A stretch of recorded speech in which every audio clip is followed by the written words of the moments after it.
പ്രതീക്ഷിക്കുന്നു. ജാഫർ വില്ലൻ ഉസ്താദ് പറഞ്ഞതുപോലെ ഇൻഷാ അല്ലാഹ് നമുക്ക് ധാരാളം പണ്ഡിത കേസരികൾ പരിചയപ്പെടാനുണ്ട്. നമ്മുടെ കേരളത്തിലെ ഇസ്ലാമിക വിജ്ഞാന രംഗത്ത് പ്രഭ പരത്തിയ പ്രഗത്ഭമതികളായ പണ്ഡിതന്മാരെയാണ് നമ്മളിങ്ങനെ പരിചയപ്പെട്ടു പോരാണ്.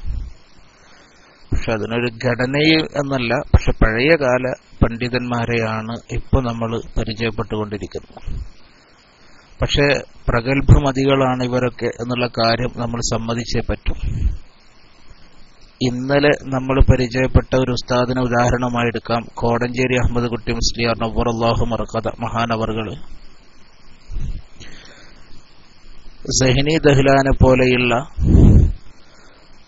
നവ്വറല്ലാഹു മർഖദ, അതുപോലെ തന്നെ തുഹ്ഫയുടെ വ്യാഖ്യാനമായ ഷർവാനിയുടെ കർത്താവായിട്ടുള്ള ബഹുമാനപ്പെട്ട അബ്ദുൽ ഹമീദ് ഷർവാനി റഹ്മത്തുള്ളാഹിയെ പോലെയുള്ളവരുടെ ശിഷ്യത്വം നേടാൻ ഭാഗ്യം ലഭിക്കുക.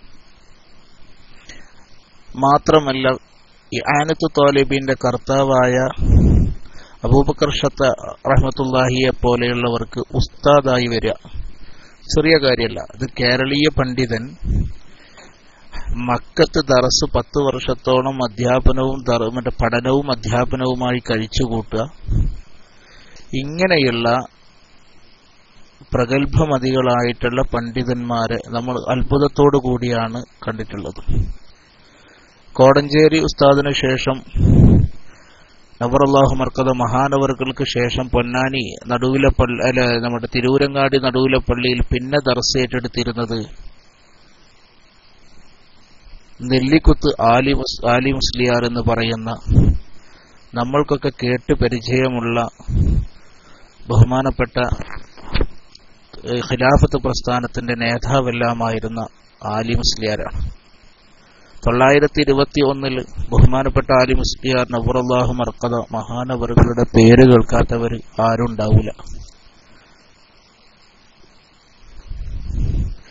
മഹാനവറുകളെയാണ് ഇന്ന് നമ്മൾ പരിചയപ്പെടുന്നത്. ഇതൊക്കെ പരിചയപ്പെടേണ്ട വ്യക്തിത്വങ്ങളാണ്. ഇങ്ങനെ ആലി മുസ്ലിയാർ എന്ന് പറയുന്ന ആ മഹാപ്രതിഭ നവ്വറല്ലാഹു മർഖദ മഹാനവറുകളെ കുറിച്ച് നമുക്കറിവുള്ളത് അദ്ദേഹം 1921 കാലഘട്ടത്തിൽ മലബാറിലെ മാപ്പിളമാരെ ഏറെ നാട്ടിൽ സംഘടിപ്പിക്കുകയും അതിന് മുൻപന്തിയിൽ നിൽക്കുകയും ഒക്കെ ചെയ്തു എന്ന ഒരു ആലി മുസ്ലിയാരെ കുറിച്ചാണ് നമുക്കറിയാനുള്ളത്. മഹാനവറുകളെ ഫിലിമിൽ പോലും ചിത്രീകരിച്ചതിൽ നിന്നൊക്കെ വ്യത്യസ്തമായിട്ടുള്ള ഒരു വലിയ ഭാഗം ബഹുമാനപ്പെട്ട ആലി മുസ്ലിയാർക്കുണ്ട്. കേരളത്തിൽ ചിലപ്പോൾ ഒരേ ഒരു പണ്ഡിതനായിരിക്കാം ബഹുമാനപ്പെട്ട ആലി മുസ്ലിയാർ ഇങ്ങനെ. പക്ഷെ അതൊരു വലിയ ഭാഗ്യമായിട്ട് കരുതുന്നില്ല. ഞാനത് ഈ ചെയ്തവരുടെ ഏറ്റവും വലിയ മുസീബത്തായിട്ടാണ്, അല്ലെങ്കിൽ അവരുടെ ഏറ്റവും വലിയ ളുലുമായിട്ടാണ് ഞാൻ അതിനെ കാണുന്നത്. നമുക്കറിയാം, നമ്മുടെ ഖിലാഫത്ത്, നമ്മുടെ സ്വാതന്ത്ര്യ സമര ചരിത്രമെടുത്ത് പരിശോധിച്ചാൽ ധാരാളം പണ്ഡിതന്മാർ ഈ സ്വാതന്ത്ര്യത്തിന് വേണ്ടി ഈ സമരത്തിൽ പങ്കുചേർന്നിരുന്നു. പലപ്പോഴും ഈ സമൂഹത്തിന്റെ ദിശ മാറ്റിവിടാൻ പോലും കെൽപ്പുള്ള പ്രഭാഷണങ്ങൾ നടത്തിയിരുന്നു.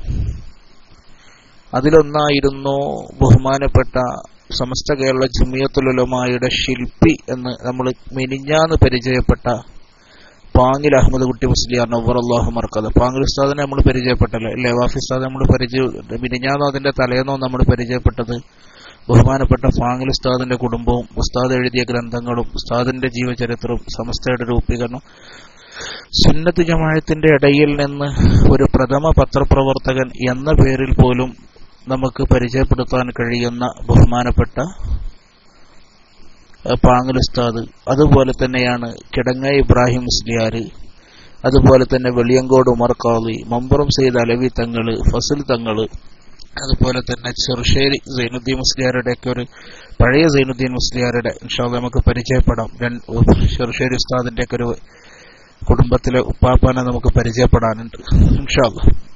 അപ്പോൾ അവരെ പോലെയുള്ള അവരുടെ സഹോദരൻ പോലെയുള്ള, അതുപോലെ തന്നെ മറ്റേ ആമിനന്റെ അകത്ത് പരീകുട്ടി മുസ്ലിയാർ താനൂരിലെ, ഇവരെ പോലെയുള്ള മഹാരഥന്മാരായിട്ടുള്ള പണ്ഡിതന്മാരൊക്കെ ഈ സമരത്തിൽ പങ്കെടുത്തിട്ടുണ്ട്. നമ്മുടെ ഖിലാഫത്ത് പ്രസ്ഥാനം ഒരു ബ്രിട്ടീഷുകാർക്കെതിരെ സമരത്തിൽ പങ്കെടുത്ത ഒരുപാട് പണ്ഡിതന്മാർ. ആ കൂട്ടത്തിൽ ഒരു കിടയറ്റ പണ്ഡിതനായിരുന്നു ബഹുമാനപ്പെട്ട ആലി മുസ്ലിയാർ. നമ്മുടെ ഈ സ്വാതന്ത്ര്യത്തിന്റെ ചരിത്രം എടുത്ത് പരിശോധിച്ചാൽ ഒരു സമൂഹം വിശ്വാസത്തിന്റെ ഭാഗമായിക്കൊണ്ട് അതിൽ ഇറങ്ങി തിരിച്ചിട്ടുണ്ടെങ്കിൽ അത് മുസ്ലിങ്ങളായിരുന്നു ഈ സ്വാതന്ത്ര്യത്തിന് വേണ്ടി.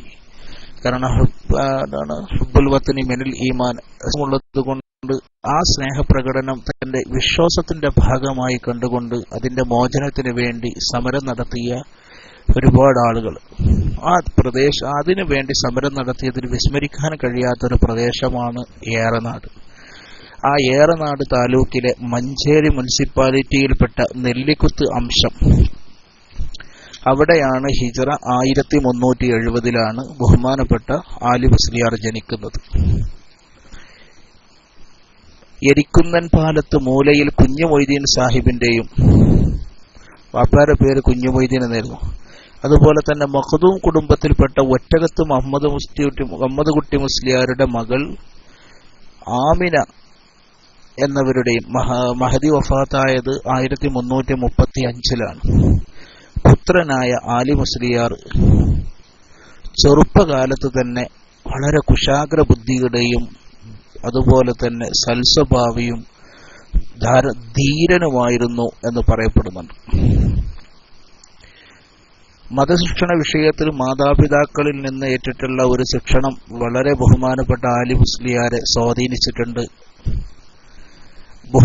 അതുകൊണ്ട് തന്നെ ബഹുമാനപ്പെട്ട ആലി മുസ്ലിയാർ നവ്വറല്ലാഹു മർക്കദ മഹാനവറുകൾ പിന്നീട് പ്രധാന ശ്രദ്ധ പതിപ്പിച്ചത് മതപഠന രംഗത്ത് തന്നെയായിരുന്നു.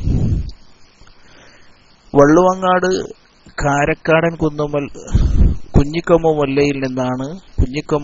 എന്നിവരിൽ നിന്നാണ് ഖുർആനും തജ്വീദും മലയാളവും ഒക്കെ ബഹുമാനപ്പെട്ട ആലി മുസ്ലിയാർ പഠിക്കുന്നത്. ചെറുപ്പകാലത്ത് തന്നെ കുന്നുമ്മൽ കുഞ്ഞിക്കമ്മല്ലയിൽ നിന്ന് ഖുർആന് തജ്വീദ് ആ പണ്ടത്തെ കാലത്തെ ഒരു വിദ്യാഭ്യാസ രീതിയായിരുന്നു. ഒരു ഗുരുകുല വിദ്യാഭ്യാസത്തിന്റെ രീതിയിലാണ് അതുള്ളത്.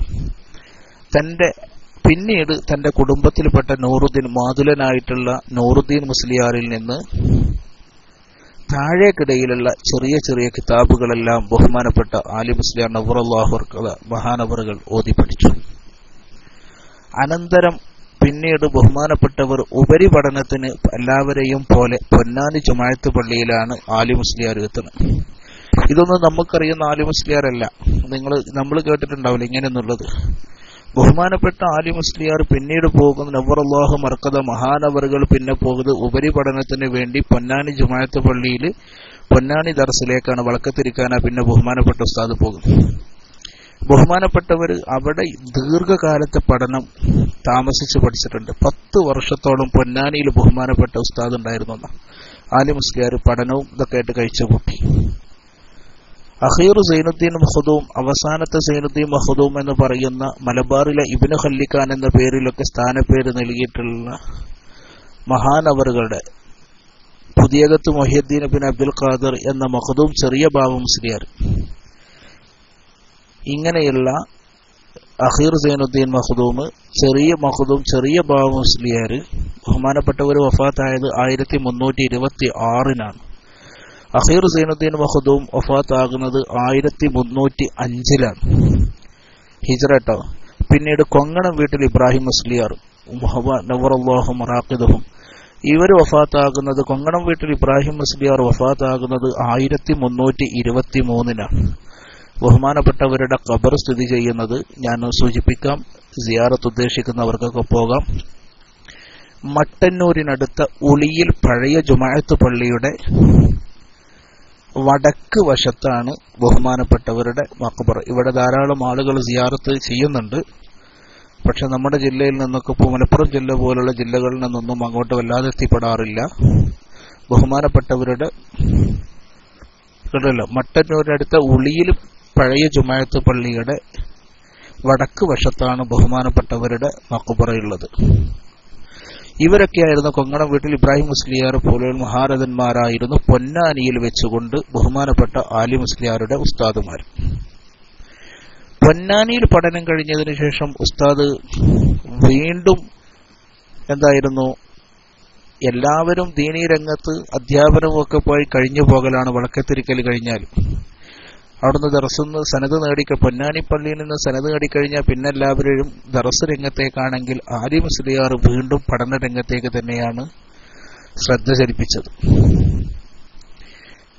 പക്ഷെ ബഹുമാനപ്പെട്ടവർ പിന്നെ പോയത് ഈ വിജ്ഞാനവും മറ്റൊക്കെ ലക്ഷ്യം വെച്ചുകൊണ്ടുള്ള യാത്ര പിന്നീട് നടത്തിയത് ബഹുമാനപ്പെട്ട ഹറം ഷരീഫിലേക്കാണ്, മക്കത്തേക്കായിരുന്നു. പിന്നെ ആലി മുസ്ലിയാർ വിജ്ഞാനം തേടിയും ഹജ്ജ് കർമ്മം ഉദ്ദേശിച്ചുകൊണ്ട് പോകുന്നത്.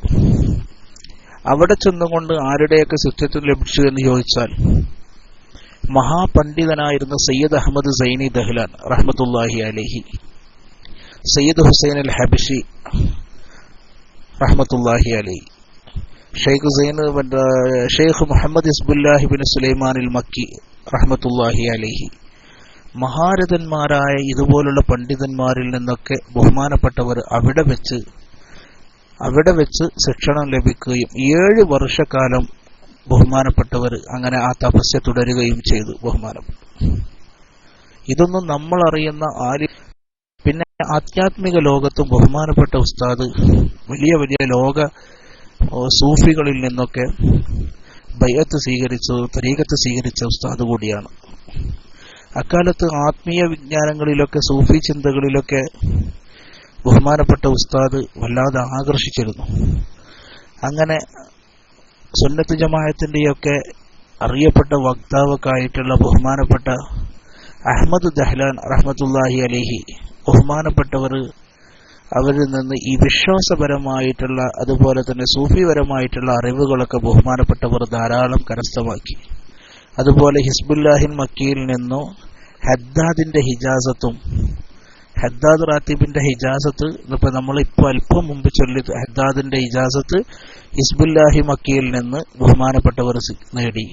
അതുപോലെ തന്നെ ഷെയ്ഖ് മുഹിയുദ്ദീൻ മുഹ്സിൻ റിളവാനി എന്ന മഹാപണ്ഡിതനിൽ നിന്ന് റഹ്മത്തുള്ളാഹി അലൈഹി ദലായിലുൽ ഖൈറാത്ത് എന്ന് പറയുന്ന സലാത്തിന്റെ ഇജാസത്ത് കരഗതമാക്കി ബഹുമാനപ്പെട്ട ആലി മുസ്ലിയാർ നവ്വറല്ലാഹു മർകദ. സയ്യിദ് ഹബ്ഷിയിൽ നിന്നാണ് ഖാദിരിയ ത്വരീഖത്തിന്റെ ഹിജാസത്ത്, അതിന്റെ ഖിലാഫത്തും ബഹുമാനപ്പെട്ട ആലി മുസ്ലിയാർ ലഭിക്കുന്ന ആലി മുസ്ലിയാർക്ക് നവ്വറല്ലാഹു മർകദ മഹാർക്ക്. അതുകൊണ്ട് തന്നെ ഹദീസ്, ഉസൂല് പോലുള്ള വിഷയങ്ങളൊക്കെ അതുമായി അടങ്ങിയ നിരവധി ഗ്രന്ഥങ്ങൾ ബഹുമാനപ്പെട്ടവർ അവരുടെ ശിക്ഷണത്തിൽ ഓതിപ്പടക്കാൻ ധാരാളം സഹായകമാകുകയും ചെയ്തിട്ടുണ്ട്. ബഹുമാനപ്പെട്ടവർക്ക് 700ഓളം ഹദീസുകൾ സനദ് സഹിതം യഥേഷ്ടമായിരുന്നു എന്ന് പറയപ്പെടുന്നുണ്ട്. 700ഓളം ഹദീസ് സനദ് സഹിതം മധ്യസ്ഥമായിരുന്നു എന്ന്. കാരണം ഈ വിഷയത്തിൽ ഒഴുകി നമുക്കറിയാത്ത ഒരു വലിയ പണ്ഡിത കേസരിയെ കുറിച്ചാണ് ചരിത്രം രേഖപ്പെടുത്തിയത്. അങ്ങനെ ബഹുമാനപ്പെട്ടവർ ആലി മുസ്ലിയാർ ഹറമിൽ നിന്ന് പിന്നെ തിരിച്ചെത്തിയതിനു ശേഷം ബഹുമാനപ്പെട്ടവർ പിന്നെ ഈ അധ്യാപന രംഗത്തേക്ക് ബഹുമാനപ്പെട്ടവർ ഇറങ്ങി. പൊന്നാനിയിലെ പഴയകാലത്തെ സഹപാഠികളായിരുന്ന ലക്ഷദ്വീപിൽ നിന്നുള്ള കൂട്ടുകാരുടെ നിർദ്ദേശപ്രകാരം ബഹുമാനപ്പെട്ട ഉസ്താദ് ആദ്യമായി ദർസ് ആരംഭിച്ചത് കവരത്തിയിലാണ്. ബഹുമാനപ്പെട്ട ആലി മുസ്ലിയാർ നവ്വറല്ലാഹു മർകദ മഹാനവറുകൾ ആദ്യമായി ദർസ് ആരംഭിക്കുന്നത് കവരത്തി എന്ന് പറയുന്ന ലക്ഷദ്വീപിലെ പ്രദേശത്താണ്. ബഹുമാനപ്പെട്ടവർ അവിടെ 8 വർഷത്തോളം 1305 മുതൽ 1313 കൂടിയ വർഷക്കാലം ബഹുമാനപ്പെട്ടവർ അവിടെയാണ് ദർസ് ജീവിതം കഴിച്ചുകൂട്ടിയത്. പിന്നീട് ബഹുമാനപ്പെട്ടവർ ദർസ് നടത്തിയത് വണ്ടൂരിനടുത്ത തൊടുകപ്പുലം എന്ന് പറയുന്ന അവിടെ 3 വർഷം ബഹുമാനപ്പെട്ടവർ ദർസ് നടത്തി. പിന്നെ പൊടിയാട്ട് പാറമ്മൽ എന്ന സ്ഥലത്ത് 3 വർഷം, ആലത്തൂർ മേൽമുറി എന്ന പ്രദേശത്ത് 4 വർഷം, സ്വന്തം നാടായ നെല്ലിക്കുത്ത് 2 വർഷം. ഇവിടെയൊക്കെ ദർസ് ആരംഭിക്കുന്നത്, പൊടിയാട് ആലത്തൂർ ദർസൊക്കെ ആരംഭിക്കുന്നത് ബഹുമാനപ്പെട്ട ആലി മുസ്ലിയാർ നവ്വറല്ലാഹു മർകദ മഹാൻ എവിടെ വണ്ടൂര് തൊടുകപ്പാലം, പൊടിയാട്ട് പാറമ്മൽ, പിന്നെ ആലത്തൂർ മേൽമുറി, നെല്ലിക്കുത്ത് ദറസ്, ഇതൊക്കെ ആരംഭിക്കുന്നത് തന്നെ ബഹുമാനപ്പെട്ട ആലി മുസ്ലിയാർ നവ്വറല്ലാഹു മർക്കദ മഹാനവറുകളാണ്. പിന്നീട് 1907 മുതൽ ഇംഗ്ലീഷ് മാസത്തിലേട്ടോ 1907 മുതൽ തിരൂരങ്ങാടി കിഴക്കേ പള്ളിയിലും ദർസ് നടത്തി. ഇങ്ങനെയാണ് ധാരാളം ശിഷ്യന്മാരെ, കാരണം അവിടെ ബഹുമാനപ്പെട്ട കോടഞ്ചേരി അഹമ്മദ് കുട്ടി മുസ്ലിയാർക്ക് ശേഷം മുദരിസായി വന്നത് ബഹുമാനപ്പെട്ട ആലി മുസ്ലിയാർ നവ്വറല്ലാഹു മർക്കദ. അത് തന്നെ വലിയ തെളിവാണ്. ഞാൻ പറഞ്ഞല്ലോ കോടമ്പേരി ഉസ്താദ് ആരാന്ന്, ഈ പറഞ്ഞ പണ്ഡിതന്മാരിൽ നിന്നൊക്കെ കാരണം അതിന് യോജിച്ച കടപിടിക്കുന്ന കോടഞ്ചേരി അഹമ്മദ് കുട്ടി മുസ്ലിയാർ നവ്വറല്ലാഹു മർക്കദ മഹാനവറുകളോട് യോജിച്ച് കിടപിടിക്കാവുന്ന ഒരു പണ്ഡിതൻ തന്നെയായിരുന്നു ബഹുമാന ആലി മുസ്ലിയാർ എന്ന് ചരിത്രം പറയുന്നുണ്ട്. നവ്വറല്ലാഹു മർക്കദ. ഇവിടെ വെച്ചുകൊണ്ട് ധാരാളം അന്യദേശത്തുള്ള ആളുകളൊക്കെ ദർസിന് വന്നിരുന്നതാണ്. 150 പരം വിദേശ വിദ്യാർത്ഥികൾ അവിടെ ദർസിനുണ്ടായി പഠിച്ചിരുന്നു എന്ന് പറയുന്നുണ്ട്. 150 പരം വിദേശ വിദ്യാർത്ഥികൾ ബഹുമാനപ്പെട്ടവരുടെ ദർസിൽ, കോടഞ്ചേരി ഉസ്താദിന്റെ ദർസിലുണ്ടായിരുന്നു, പിന്നീട് ആലി മുസ്ലിയാരുടെ ദർസിലുണ്ടായിരുന്നു. 15 വർഷക്കാലം ബഹുമാനപ്പെട്ടവര് തിരൂരങ്ങാടി പള്ളിയിൽ ദർസ് നടത്തി. ബഹുമാനപ്പെട്ടവരെ സംബന്ധിച്ചിടത്തോളം എല്ലാ വിഷയങ്ങളിലും എല്ലാ ഫന്നുകളിലും മികച്ച പണ്ഡിതനായിരുന്നു ബഹുമാനപ്പെട്ട ഉസ്താദ്. പക്ഷെ തസവൂഫ് പോലത്തെ വിഷയങ്ങൾ അല്പം കൂടുതൽ, ഹദീസ്, ഹുസൂൽ അതുപോലുള്ള വിഷയങ്ങളൊക്കെ കൂടുതൽ താല്പര്യതയോടുകൂടി ബഹുമാനപ്പെട്ട ഉസ്താദ് പഠിച്ചിരുന്നു.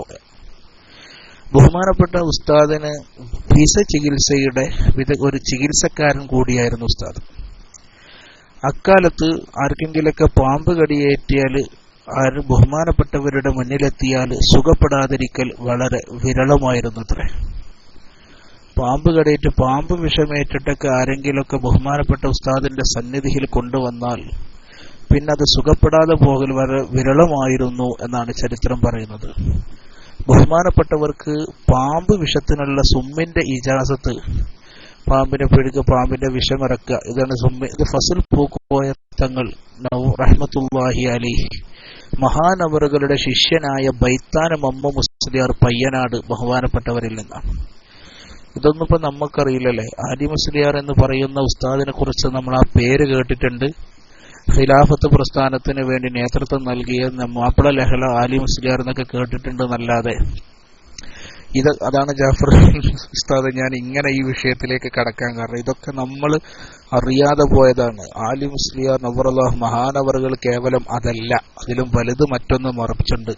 അത് പഠിപ്പിച്ചു കൊടുക്കാനോ പറഞ്ഞു കൊടുക്കാനോ ആർക്കും താല്പര്യമില്ല. അത് നമ്മുടെ KICR-ലൂടെ ഇൻഷാ അല്ലാഹ് നമുക്ക് നടത്താനുള്ള ചെറിയ ഒരു ശ്രമമാണ് KICR നടത്തുന്നത്. അതിന് നിങ്ങൾ എല്ലാവർക്കും പങ്കുചേരാം. സുമ്മിന്റെ ഇജാസത്ത് നേടിയത് ബഹുമാനപ്പെട്ട ബൈത്താന മമ്മു മുസ്ലിയാർ പയ്യനാട്ടുകാരനായിരുന്ന നവ്വറല്ലാഹു മർക്കദ മഹാനവറുകളിൽ നിന്നായിരുന്നു. ഖാദിരിയ തരീഖത്തിൽ ബഹുമാനപ്പെട്ട ഉസ്താദിന്റെ ഷെയ്ഖ് എന്ന നിലയിലാണ്. ഖാദിരിയ തരീഖത്തിന്റെ ഇത് ബഹുമാനപ്പെട്ടവര് ആരിൽ നിന്നാണ് നേടിയത് എന്ന് നമുക്ക് പറയാം ഇൻഷാ അല്ലാഹ്. ഖാദിരിയ തരീഖത്തിന്റെ ഷെയ്ഖ് എന്ന നിലയിലാണ് ആദ്യകാലത്ത് ആലി മുസ്ലിയാർ പ്രസിദ്ധനായിരുന്നത്. ഖാദിരിയ തരീഖത്തിലെ നമ്മുടെ നാട്ടിലെ ഒരുപാട് ആളുകൾക്ക്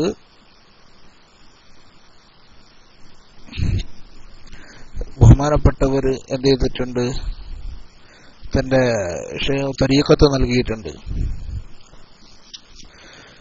ബഹുമാനപ്പെട്ടവര് അതുപോലെ തന്നെ ധാരാളം ആളുകൾക്ക് ഈ ആത്മീയ തർബിയത്തുകളൊക്കെ ബഹുമാനപ്പെട്ടവരിലൂടെ നേടാൻ സിദ്ധിച്ചിട്ടുണ്ട്. ബഹുമാനപ്പെട്ട മുരീദായിരുന്നു, ഈ വലിയ പ്രശസ്തനായിരുന്ന ഒരു വലിയ ഒരു സൂഫി ആളുണ്ടായിരുന്നു നമ്മുടെ നാട്ടിൽ. തിരൂരങ്ങാടി കക്കാടിനടുത്ത് ഈ കരുമ്പ് എന്ന് പറയുന്ന സ്ഥലമുണ്ടല്ലോ, അവിടെ ഉണ്ടായിരുന്ന കുഞ്ഞു മൊയ്‌ലി മുസ്ലിയാർ മഹാനവറുകൾ ഇവരൊക്കെ ബഹുമാനപ്പെട്ടവരുടെ മുരീദമാരായിരുന്നു. പിന്നെ മാത്രവുമല്ല ബഹുമാനപ്പെട്ട ആലി മുസ്ലിയാർ നവ്വറല്ലാഹു മർക്കദ മഹാനവറുകൾ ഗ്രന്ഥരചന നടത്തിയിട്ടുണ്ട്. ഹാഷിയത്ത് അല്ലഫൽ അലിഫ്, ഹാഷിയത്ത് തുഹ്ഫത്തുൽ ഇഖ്വാൻ തുടങ്ങിയ ഗ്രന്ഥങ്ങൾ ബഹുമാനപ്പെട്ടവര് രചിച്ചിട്ടുണ്ട്. ആര്? ആലി മുസ്ലിയാർ നവ്വറല്ലാഹു മർക്കദ. ഇനി ബഹുമാനപ്പെട്ടവർ കേരള പണ്ഡിതന്മാരുടെ ഇടയിൽ വളരെ ഭാഗ്യം സിദ്ധിച്ച ഒരു പണ്ഡിതൻ കൂടിയായിരുന്നു. 14 പ്രാവശ്യമെങ്കിലും ഹജ്ജ് കർമ്മം നിർവഹിച്ച് മഹാനവറുകൾ ഒരു പണ്ഡിതനാണ് ബഹുമാനപ്പെട്ട ആലി മുസ്ലിയാർ. 14 പ്രാവശ്യമെങ്കിലും ഹജ്ജ് നിർവഹിച്ചിട്ടുണ്ട് എന്നാണ് പറയുന്നത്. അങ്ങനെ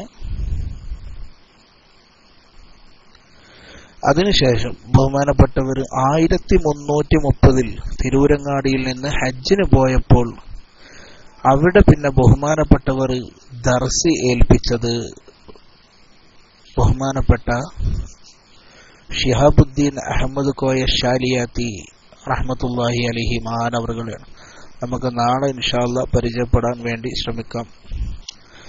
4 മദ്ഹബിലും ഫത്വ കൊടുക്കാൻ കെൽപ്പുണ്ടായതുകൊണ്ട് കെൽപ്പുറ്റ പണ്ഡിതനായിരുന്നു ഷാലിയാത്തി ഉസ്താദ്.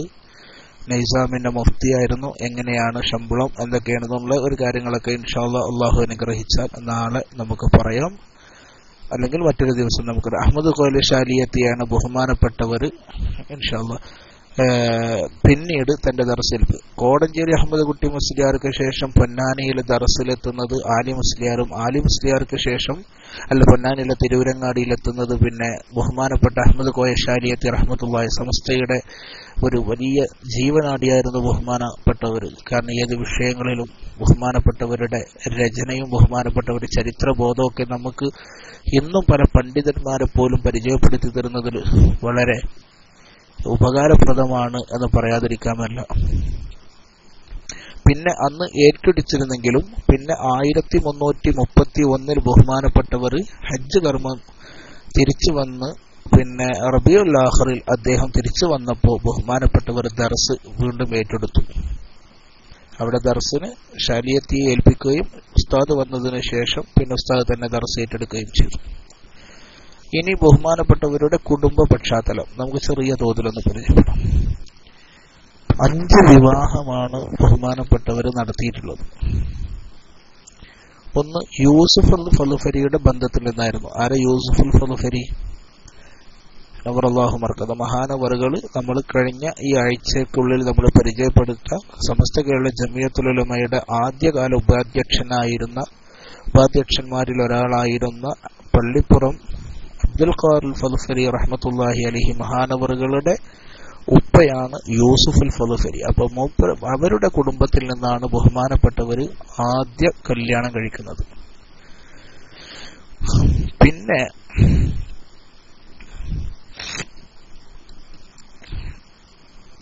മഞ്ചേരി അബ്ദുറഹ്മാൻ മുസ്ലിയാർ, മഞ്ചേരി അബ്ദുറഹ്മാൻ മുസ്ലിയാർ വലിയ മുദരിസാഹു മറക്കഥ മഹാനവറുകളുടെ മൂത്ത സഹോദരി ആയിഷയെ പിന്നെ കല്യാണം കഴിച്ചത്.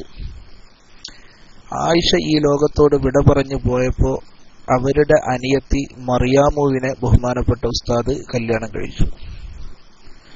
പിന്നെ ഒരു കല്യാണം കഴിക്കുന്നത് പയ്യനാട് മകള് ഫാത്തിമ എന്നതായിരുന്നു മറ്റൊരു ഭാര്യ.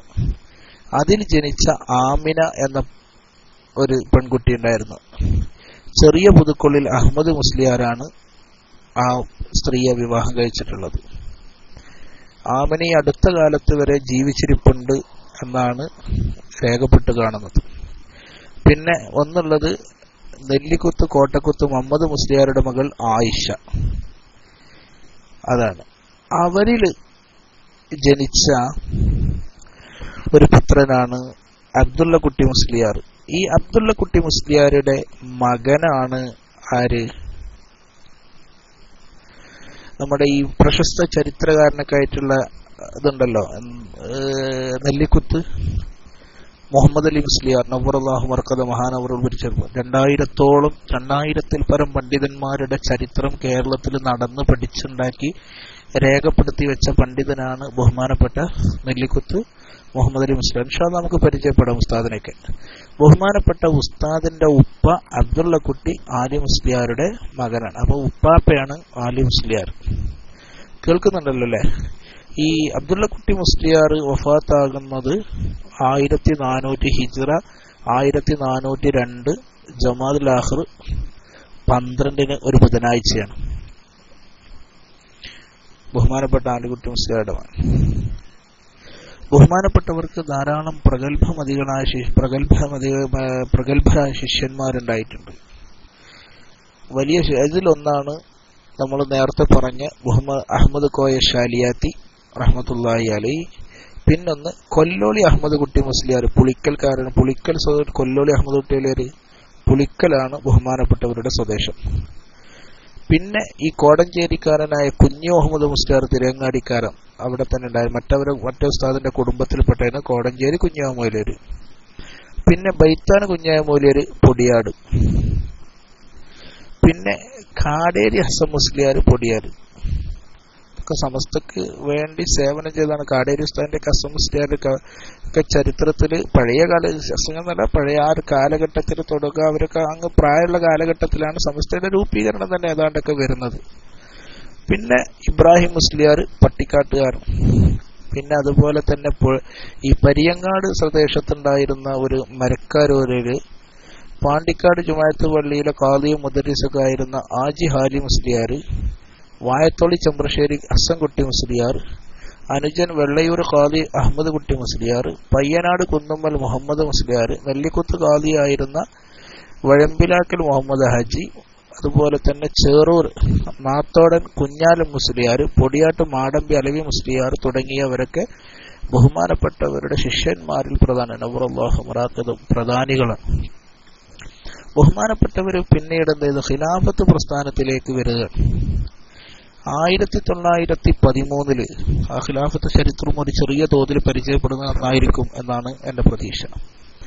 1913 ബ്രിട്ടീഷ് ഭരണാധികാരി ജോർജ് അഞ്ചാമന്റെ കുഞ്ചിരോമം പിടിച്ചു കുലിക്കുന്നൊക്കെ കേട്ടില്ല നിങ്ങൾ ചില പ്രഭാഷണങ്ങളിൽ കുറച്ച് അങ്ങത്തി പല കടന്നു പറയുമ്പോൾ. അപ്പൊ ജോർജ് അഞ്ചാമന് അന്ന് തുർക്കിയിലെ മുസ്ലിം ഖിലാഫത്തിന്റെ ഖലീഫയായിട്ട് സുൽത്താനായിട്ടുണ്ടായിരുന്ന വഹീദുദ്ദീൻ ഖാൻ എന്ന് പറയുന്ന ആളായിരുന്നു. നമ്മുടെ ഉസ്മാനിയ ഖിലാഫത്തിന്റെ അവസാന കാലഘട്ടത്തിലാണ് കേട്ടോ ഈ ചരിത്രം. മുസ്ലിങ്ങളെ സംബന്ധിച്ചിടത്തോളം റസൂലുള്ളാഹി സ്വല്ലല്ലാഹു അലൈഹി വസല്ലമ തങ്ങൾക്ക് തൊട്ട് തന്നെ നമ്മുടെ ഖിലാഫത്ത് സംവിധാനം നിലനിന്നിരുന്നു. അങ്ങനെ ഒരുപാട് ഖിലാഫത്തുകൾ ഉണ്ടായിട്ടുണ്ടല്ലേ. അമവി, ഉസ്മാൻ ഇബ്നു അബ്ബാസ്, ഇങ്ങനെയൊക്കെ ഒരുപാട് ഖിലാഫത്തുകൾ ഉസ്മാനിയ ഖിലാഫത്ത് ലാസ്റ്റ് കാലം വരെ നിലനിന്നിരുന്ന ഒരു ഖിലാഫത്താണ്. അപ്പൊ ഈ ഖിലാഫത്ത് സംവിധാനം മുസ്ലിങ്ങളെ സംബന്ധിച്ചിടത്തോളം വല്ല ഗുണം ചെയ്ത ഒന്നും കൂടിയായിരുന്നു. ഖിലാഫത്ത് സംവിധാനം തകർന്നതോടുകൂടി നമ്മുടെ പല മുസ്ലിം രാജ്യങ്ങളും കോളരിവൽക്കരിക്കപ്പെട്ടു എന്നുള്ളതല്ലേ ചരിത്രം. അങ്ങനെ ഈ ഖിലാഫത്ത് ഇന്നിപ്പോ ഖിലാഫത്ത് എന്ന് പറഞ്ഞാൽ എന്താന്ന് വെച്ചാൽ ഇന്നിപ്പോ പെട്ടെന്ന് മനസ്സിലാക്കാൻ ക്രിസ്ത്യൻ ലോകത്തെ വത്തിക്കാന്റെ ഒരു പ്രവണത പോലെ മുസ്ലിം ലോകത്തിന് ഒരു ഖലീഫ ഉണ്ടായിരുന്നു. ഈ ഖലീഫക്ക് ഈ ഖിലാഫത്തിന് വേണ്ടി നിങ്ങൾക്ക് ഈ മഞ്ചേരിക്കടുത്ത ഒരു സംഘം, ഒരു മുസ്ലിം സഭ, അവരുടെ വാർഷിക കണക്ക് അവതരിപ്പിക്കുമ്പോൾ അതില് ഇന്നും ഒരു ബാലൻസ് വായിക്കാറുണ്ടത്രേ. അതായത് ഖിലാഫത്തിന് വേണ്ടി പിരിച്ച സംഖ്യ. അപ്പൊ നമ്മുടെ ലോകത്തിന്റെ വിവിധ ഭാഗങ്ങളിൽ നിന്ന് ഒരു ചെറിയ സംഖ്യ പിരിച്ചുകൊണ്ട് തുർക്കിയിലെ ഖിലാഫത്തിന് വേണ്ടി അയച്ചു കൊടുക്കാറുണ്ടായിരുന്നു. അപ്പൊ ഖിലാഫത്തിനെ മുസ്ലിം ലോകം അത്രയും പ്രാധാന്യത്തോടെ കണ്ടിരുന്ന ഒരു കാലഘട്ടം. അപ്പൊ ഈ കാലഘട്ടത്തില് അന്ന് തുർക്കി കേന്ദ്രീകരിച്ചുകൊണ്ടാണ് ഉസ്മാനിയ ഖിലാഫത്ത് നിലനിന്നിരുന്നത്. അപ്പൊ അതിന്റെ സുൽത്താൻ അന്ന് വഹീദുദ്ദീൻ ഖാന് ബ്രിട്ടീഷുകാരുമായിട്ട് എന്തായിരുന്നു ഒരു ചെറിയ സൗഹൃദ കരാറിൽ ഒപ്പുവെച്ചിരുന്നു. അതായത് ആ സൗഹൃദ കരാർ ഇങ്ങനെയായിരുന്നു. 50 താഴെ എന്താണെന്ന് മനസ്സിലായില്ല, ചെറിയ സംഖ്യയുള്ളൂ, പക്ഷെ അത് അയച്ചു കൊടുത്തിരുന്നു. അതായിരിക്കും ഉദ്ദേശിക്കുന്നത് അല്ലെ. 50 താഴെ എന്നുള്ളതുകൊണ്ട് ഇന്നും അത് രേഖപ്പെട്ട് കിടക്കുന്നുണ്ടെന്ന് ആ ചരിത്ര വസ്തുത. ആ സഭയുടെ പേരൊന്നും എനിക്ക് പോകുന്നുണ്ട്, ഞാൻ മറന്നുപോയി. ചെറിയ ഒരു സംഖ്യയാണ് അത്. ബഹുമാനപ്പെട്ടവരെന്നൊരു എന്തായാലും വഹീദുദ്ദീൻ ഖാൻ അന്ന് ഈ ബ്രിട്ടീഷുകാരും ജോർജ് അഞ്ചാമനും തമ്മിൽ ഒരു കരാറുണ്ടായിരുന്നു. അത് പരസ്പരം യുദ്ധം ചെയ്യുക, അറ്റാക്ക് ചെയ്യുക, ഇതൊന്നും ഉണ്ടാകൂല എന്നതായിരുന്നു ആ കരാറിന്റെ ഉള്ളടക്കം. അതിന്റെ ഹാസിൽ അതായിരുന്നു. അങ്ങനെയാണ് 1914 ഒന്നാം ലോക മഹായുദ്ധം പൊട്ടിപ്പുറപ്പെടുന്നത്. ഫസ്റ്റ് വേൾഡ് വാർ പൊട്ടിപ്പുറപ്പെടുന്ന ആ സന്ദർഭം. ലോകമഹായുദ്ധത്തിൽ ബ്രിട്ടനെതിരെ ജർമ്മന്റെ ഭാഗത്ത് ചേർന്ന് യുദ്ധം ചെയ്തുവെന്ന് ആരോപിച്ചുകൊണ്ടാണ് അപ്രതീക്ഷിതമായി ബ്രിട്ടൻ തുർക്കിക്കെതിരെ യുദ്ധം ആരംഭിച്ചു. ഈ യുദ്ധത്തിൽ തുർക്കികളുടെ ശക്തി ഏതാണ്ടൊക്കെ ക്ഷയിച്ചു പോവുകയും സൂര്യനസ്തമിക്കാത്ത തുർക്കി സാമ്രാജ്യം എന്നൊരു പേരും കൂടി ഈ ഖിലാഫത്തിനുണ്ടായിരുന്നു. എന്താ സൂര്യൻ അസ്തമിക്കാത്ത ബ്രിട്ടൻ എന്ന് പറഞ്ഞതുപോലെ സൂര്യൻ അസ്തമിക്കാത്ത ഇതും പറയുന്ന തുർക്കി ഈ ഖിലാഫത്തിനും പറയാറുണ്ടായിരുന്നു. സൂര്യനസ്തമിക്കാത്ത ബ്രിട്ടൻ എന്ന് പറഞ്ഞാൽ ബ്രിട്ടൻ കോളനി ലോകത്തിന്റെ എല്ലാ ഭാഗത്തുണ്ട്. അതുപോലെ ഖിലാഫത്ത് സംവിധാനവും എല്ലായിടത്തും ഉള്ളതുകൊണ്ട് അങ്ങനെ ഒരു വിശേഷണം അക്കാലഘട്ടത്തിലൊക്കെ പിന്നീട് ചരിത്രകാരന്മാരൊക്കെ ചെറിയ തോതിലൊക്കെ കൊടുത്തിട്ടുണ്ടായിരുന്നു. ഞാനത് രണ്ടും ചേർത്ത് പറയാണ് മനസ്സിലാകാൻ വേണ്ടി. മനസ്സിലായിട്ടുണ്ടാവും എന്ന് കരുതുന്നു. എന്താണ് സൂര്യൻ അസ്തമിക്കാത്ത ബ്രിട്ടീഷ് സാമ്രാജ്യത്തിന്റെ മുഖത്ത് നോക്കി എന്നൊക്കെ പറയുമ്പോൾ എന്താ അത് പറയാനുണ്ടായ കാരണം? നമ്മൾ മലയാളത്തിലെ ചില പ്രയോഗങ്ങൾ ഭഗീരഥ പ്രയത്നം. എന്തുകൊണ്ടാണ് ഭഗീരഥ പ്രയത്നം എന്ന് പറഞ്ഞാല് ഭഗീരഥൻ നടത്തിയ വലിയൊരു തപസ്സിന്റെ ഫലമായിട്ടാണ് ഗംഗാനദി ഒഴുകിയത് എന്നതാണ് ഐതിഹ്യം. അപ്പൊ ഭഗീരഥൻ തപസ്സിരുന്ന് ഒഴുക്കിയ ഭാഗീരഥി എന്നൊക്കെയാണ് ഗംഗാനദിയെ പറയാം. അപ്പൊ അങ്ങനെയൊക്കെ ചില മലയാളത്തിലെ ചില പ്രയോഗങ്ങൾക്കും ചില ഐതിഹ്യങ്ങളൊക്കെ ഉണ്ട്. അതുപോലെ തന്നെ ഇതിന് ചില ചരിത്ര സംഭവങ്ങളുണ്ട്. അങ്ങനെ ഈ യുദ്ധം ആരംഭിച്ചവർ ഈ യുദ്ധത്തിൽ തുർക്കിയുടെ ശക്തി ക്ഷയിക്കുകയും തുർക്കി സാമ്രാജ്യം ഏതാണ്ട് തകരുകയും ചെയ്തു. നമ്മൾ തുർക്കി സാമ്രാജ്യത്തിന്റെ തകർച്ച തന്നെ നമുക്കൊരു ചർച്ച ചെയ്യാൻ ഞാൻ ഒരിക്കൽ നാളെ എടുത്തു വെച്ചിരുന്നു നാട്ടിലായിരിക്കുമ്പോൾ. പിന്നീട് എന്തോ ഒരു ചർച്ച വേറെ എന്തോ ഒരു മൈക്കിൽ അത് പോയതാണ്.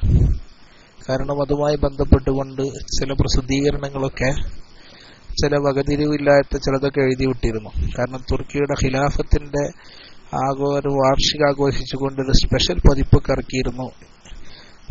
പേരിൽ ഒരു ചെരിച്ചിലുള്ള പാർട്ടി ഉണ്ടല്ലോ, ഒരു സംഘം, ഞാൻ പറയുന്നില്ല, അവരിറക്കിയിട്ടുണ്ടായിരുന്നു. അപ്പോ ഇങ്ങനെ തുർക്കി അധീനതയിലുള്ള അന്നുണ്ടായിരുന്ന ഇറാഖ്, ലിബിയ, ലബനോൻ, ജോർദാന്, ഈജിപ്ത്, പിന്നെ അതുപോലെ തന്നെ മഗ്രിബ്, നമ്മളെ തുനിസ്, അതുപോലെ തന്നെ ഇന്നത്തെ അറബ് രാജ്യങ്ങളൊക്കെ കുവൈത്ത്, ബഹ്റൈൻ പോലെ തുടങ്ങിയ രാജ്യങ്ങളൊക്കെ ബ്രിട്ടന്റെ അധീനയിലേക്ക് പോയി. ബ്രിട്ടന്റെയും ഫ്രഞ്ചിന്റെയും ഒക്കെ അധീനത്ത്. ഈജിപ്തൊക്കെ ഒരുപാട് കാലം ഫ്രഞ്ച് അധിനിവേശത്തിലായിരുന്നു. ഇങ്ങനെ ഇതിന്റെ കീഴിലേക്ക് അധീനപ്പെട്ടു പോവുകയാണ്. അവിടങ്ങളിലുള്ള മുസ്ലിം പ്രതിനിധികളുടെ നാടുവാഴികളാക്കി വാഴിക്കുകയും ചെയ്തു. ഈ ഘട്ടത്തിൽ തുർക്കിയുടെ തകർച്ചയോടെ ഇസ്ലാമിക ഖിലാഫത്ത് അസ്തമിച്ചു എന്ന് നമ്മൾ പറഞ്ഞു.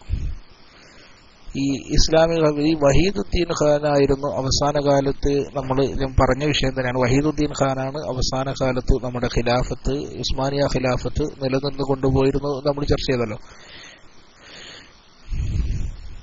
യഥാർത്ഥത്തിൽ ബഹുമാനപ്പെട്ടവരെ കുറിച്ച് പറയുന്നത് ഇസ്ലാമിക ശരീഅത്തിനോട് പൂർണ്ണമല്ലെങ്കിലും ഒരു നല്ല തോതിലൊക്കെ ഒരു ബന്ധം പുലർത്തിക്കൊണ്ട് പലപ്പോഴും ഖിലാഫത്തിന്റെ ചരിത്രം റസൂലുള്ളാഹി സ്വല്ലല്ലാഹു അലൈഹി വസല്ലമ ഖുലഫാഉർ റാഷിദീകളുടെയും തൊട്ടടുത്ത താബിഈങ്ങളുടെയൊക്കെ ഖിലാഫത്തിന് ശേഷം പിന്നെ ഖിലാഫത്തിന്റെ ചരിത്രത്തിൽ അങ്ങോട്ടും ഇങ്ങോട്ടും പരസ്പരം തല്ലുകടന്നൊക്കെ ഉണ്ടാവും അല്ലേ?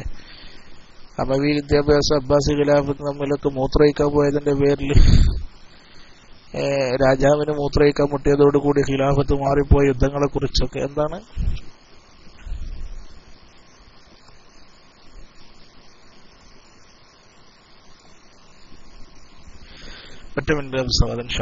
ഒരു പിയമാണ്. ഏതായിരുന്നാലും തുർക്കിയുടെ തകർച്ചയോടുകൂടി മുസ്ലിങ്ങൾ മൊത്തത്തിൽ ബ്രിട്ടനെതിരായി മാറുകയായിരുന്നു. അങ്ങനെ ദേശസ്നേഹം ഈമാനിന്റെ ഭാഗം എന്ന ഉബ്ബുൽ വതനി മിനൽ ഈമാൻ എന്ന് പറഞ്ഞ നിലയ്ക്ക് ഈ വിദേശികളായിട്ടുള്ള ആളുകൾക്ക് പടപൊരുതുന്ന ഒരു ഇന്ത്യൻ മുസ്ലിങ്ങൾക്കിടയിൽ അല്ലെങ്കിൽ തന്നെ അവരോട് ദേഷ്യം, അതിന്റെ ഇടയിൽ ഒന്നും കൂടി എന്ത് ചെയ്തു, ദേഷ്യം കൂടി. കാരണം വൈദേശികാധിപത്യത്തിന് പോർച്ചുഗീസിനെതിരെ യുദ്ധം ചെയ്യാൻ വേണ്ടി എത്രയോ ഗ്രന്ഥങ്ങൾ തന്നെ നമ്മുടെ നാട്ടിൽ പാട്ടും പദ്യവുമായിട്ടും ഗദ്യവും പദ്യവുമായിട്ടൊക്കെ രചിക്കപ്പെട്ട നാടല്ലേ. നമ്മൾ മറ്റേ തെഹരീൽ, ഒന്നാം സൈനുദ്ദീൻ മഖ്ദൂം ഒന്നാമൻ റഹ്മത്തുള്ളാഹി മഹാനവറുകളുടെ തെഹരീൽ അഹ്ലുൽ ഈമാൻ അലാ ജിഹാദ് അബ്ദി സുൽത്താൻ അബ്ദി അങ്ങനല്ലേ. അലാ ജിഹാദി അബദിയത്തി സുൽത്താൻ, അബദി സുൽത്താൻ, അങ്ങനെ എന്തൊരു ഗ്രന്ഥം ബഹുമാനപ്പെട്ട ഒരു ഉസ്താദ് എഴുതിയിട്ടുണ്ടായിരുന്നു, റഹ്മത്തുള്ളാഹി അലൈഹി. അതുപോലെ തന്നെ സൈനുദ്ദീൻ മഖ്ദൂം സഗീർ ഫത്തുൽ മുഈന്റെ കർത്താവ് റഹ്മത്തുള്ളാഹി മഹാനവറുകളുടെ തുഹ്ഫത്തുൽ മുജാഹിദീൻ,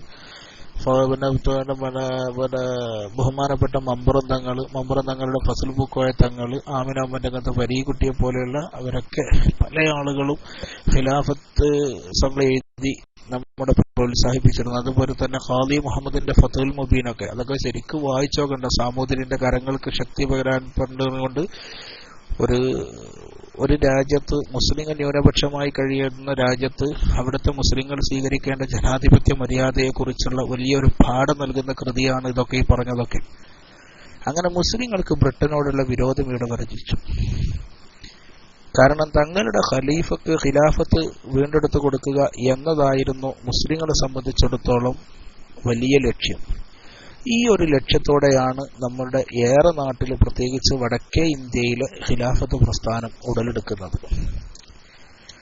അന്ന് ഈ ഖിലാഫത്ത് പ്രസ്ഥാനത്തിന് വേണ്ടി പ്രമുഖ പണ്ഡിതനായിരുന്ന മഹ്മൂദ് ഹസൻ ഹസ്രത്ത് ദയൂബന്ദുകാരനായിരുന്ന, പിന്നെ സയ്യിദ് ഹുസൈൻ അഹമ്മദ് മദനി ദയൂബന്ദ്, ഡോക്ടർ അൻസാരി ഹക്കീം ഹജ്മൽ ഖാന്, മൗലാന മുഹമ്മദ് അലി, മൗലാന ഷൗക്കത്ത് അലി തുടങ്ങിയവരൊക്കെ അന്ന് ഖിലാഫത്തിന്റെ നേതാക്കന്മാരായിരുന്നു. ഖിലാഫത്ത് പ്രസ്ഥാനം ഇന്ത്യയൊട്ടുക്കും ശക്തിപ്പെട്ടു വരികയും ഈ ബ്രിട്ടീഷുകാർക്കെതിരെ ഇന്ത്യയിൽ വ്യാപകമായ നിലയിൽ പ്രചരണം നടക്കുകയും ചെയ്തിരുന്നു. പക്ഷെ കേരളത്തിൽ അതിന്റെ അലയളികൾ എത്തുന്നത് ഏതാണ്ട് 1920-കളിലാണ്. 20കളിൽ തന്നെ അതിനെ അനുകൂലിച്ചവർ 21 ശേഷം അതിനെ എതിർത്ത അബ്ദുറഹ്മാൻ സാഹിബിന്റെ ചരിത്രക്കറിയല്ലോ. കോൺഗ്രസിന് കേരളത്തിൽ വലിയ സ്വാധീനമുണ്ടായെടുത്തെന്ന് കോൺഗ്രസിന്റെ സ്വാധീനം നഷ്ടപ്പെടാനുണ്ടായ കാരണം ഖിലാഫത്തിനെ അനുകൂലിച്ച് സംസാരിച്ചിരുന്ന നെഹ്റുവും അനുയായികളും പിന്നീട് ഖിലാഫത്തിനെ തള്ളിപ്പറയണം. ഗാന്ധിജി അടക്കമുള്ളവരുടെയൊക്കെ പ്രേരണയോടുകൂടി തുടങ്ങിയ ഖിലാഫത്തിനെ തള്ളിപ്പറഞ്ഞൊരവസ്ഥ ഉണ്ടായപ്പോഴാണ് അവർക്ക് മലബാറിലെ സ്വാധീനം പോലും നഷ്ടപ്പെട്ടത് എന്ന രാഷ്ട്രീയ ചരിത്രം കൂടി ഇവിടെ നിലനിൽക്കുന്നുണ്ട്. നമ്മുടെ ഗംഗാധരനെ പോലെയുള്ള ആളുകളൊക്കെ ഈ കേരളത്തിന്റെ മാപ്പിളയുടെ ചരിത്രം എഴുതി വെക്കുന്നതിൽ എഴുതി വെച്ചിട്ടുണ്ട്. അന്ന് മൗലാന ഷൗക്കത്ത് അലി കോഴിക്കോട്ട് വന്നിരുന്നു. അങ്ങനെ മൗലാന ഷൗക്കത്ത് അലി വന്നപ്പോൾ കോഴിക്കോട് ജില്ലാ ഖിലാഫത്ത് കമ്മിറ്റി രൂപീകരിച്ചപ്പോൾ ഇതിന്റെ വൈസ് പ്രസിഡന്റായിട്ട് തെരഞ്ഞെടുത്ത് നമ്മൾ പരിചയപ്പെട്ട ബഹുമാനപ്പെട്ട അലി മുസ്ലിയാർ നവ്വറല്ലാഹു മർഖദ മഹാനവറുകളെയാണ്. നമ്മൾ നോക്കണം, പണ്ഡിതന്റെ ധർമ്മം എന്താണ് എന്ന് പഠിപ്പിച്ചു കൊടുക്കൽ കൂടി ബഹുമാനപ്പെട്ട അലി മുസ്ലിയാരുടെ ഈ ജീവചരിത്രത്തിലുണ്ട്. അങ്ങനെ ഇന്ത്യൻ സ്വാതന്ത്ര്യത്തിന് വേണ്ടി ഗാന്ധിജിയുടെ നേതൃത്വത്തിൽ ഇന്ത്യൻ ജനത ശക്തിയായി പോരാടുന്ന ആ കാലഘട്ടത്തിൽ ബ്രിട്ടനോട് 2 നിലക്കുള്ള പക വെച്ചുകൊണ്ടായിരുന്നു മുസ്ലിങ്ങൾ പ്രത്യേകം യുദ്ധത്തിനിറങ്ങിയ നമ്മുടെ മലബാറിലേക്ക് മുസ്ലിങ്ങൾ ഇതിനു വേണ്ടി രംഗത്തിറങ്ങിയത് എന്നതാണ് ചരിത്രം.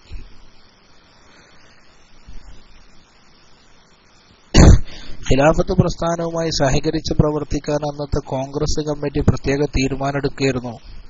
തുടർന്ന് നിസ്സഹകരണ പ്രസ്ഥാന പ്രചരണത്തിന് ഗാന്ധിജിയും ഷൗക്കത്ത് അലിയും കോഴിക്കോട്ട് വന്ന് പ്രസംഗിക്കുകയും ചെയ്തിട്ടുണ്ട്. ചരിത്രത്തിന്റെ ഭാഗമാണ്. അങ്ങനെയാണ് ഖിലാഫത്തും കോൺഗ്രസും സംയുക്തമായും അല്ലാതെയൊക്കെ ബ്രിട്ടനെതിരെ വളരെയേറെ സംയുക്തമായതും യോജിച്ച് പ്രവർത്തിക്കാൻ തീരുമാനിക്കുകയും പിന്നെ ഒറ്റപ്പെട്ടും കൂട്ടായിട്ടൊക്കെ സജീവമായിട്ട് ഈ ബ്രിട്ടീഷുകാർക്കെതിരെ രംഗത്തിറങ്ങുകയും ചെയ്തു.